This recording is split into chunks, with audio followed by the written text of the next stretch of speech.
Welcome back my DIY Nomads. Got another little short video for you guys today. I've got behind me my kitchen.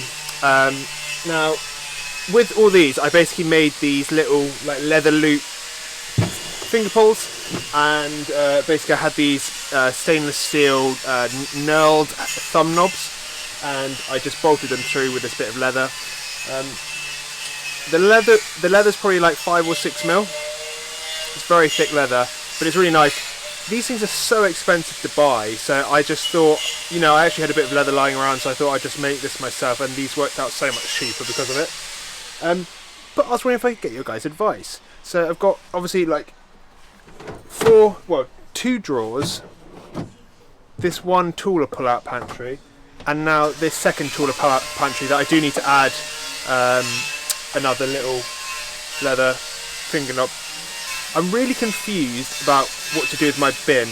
I wanted to obviously give it like a ply front like all the other ones, but the problem is, if I pull it out, the only thing I've got to play with to attach to is that front. And also the front is angled, but like, if I was to put a bit of ply hanging down like that, that's seriously weak sort of thing. Like, that's a seriously weak sort of construction to have it just bolted to a bit of plastic up here. So I'm thinking that maybe potentially I will either leave it as is or some like hanging fabric.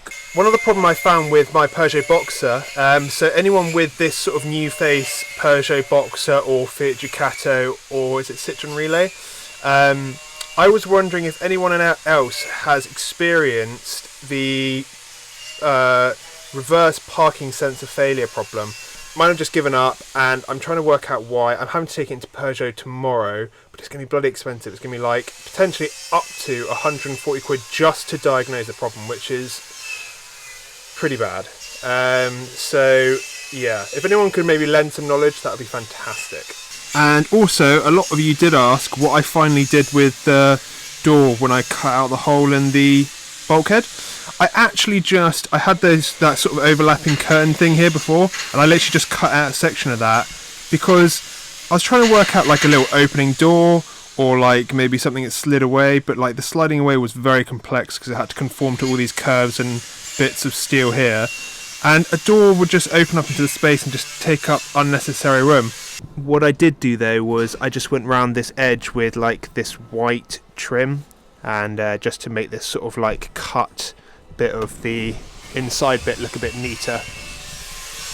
I also wanted to see what you guys thought about the way I fill up my water tank. So originally I just would put the hose in the cap at the top, fill it up with the hose, and then, you know, wait till it gets to the top, turn it off, job's done. But that would obviously lead to the fact of having, like, you know, there's a chance it might overspill into the cab at the back here, and when you take the hose in and out there's like dripping and all that sort of stuff, which I didn't really like. Now what I decided to go for were these 2 hoses. So there's 2 here, and basically one's male and one's female.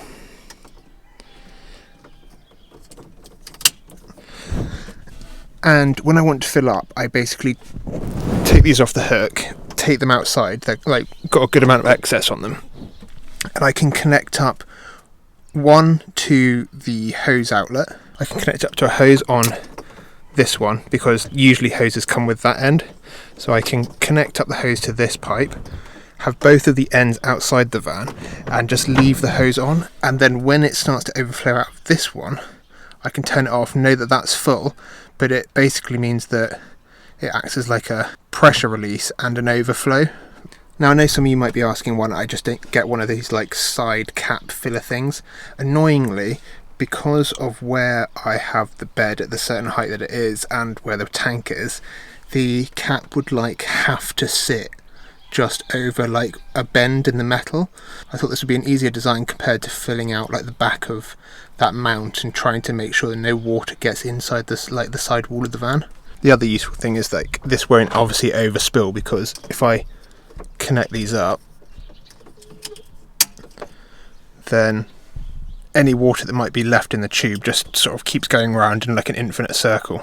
But yeah, that's another short video from me, guys. Catch all you DIY Nomads next time.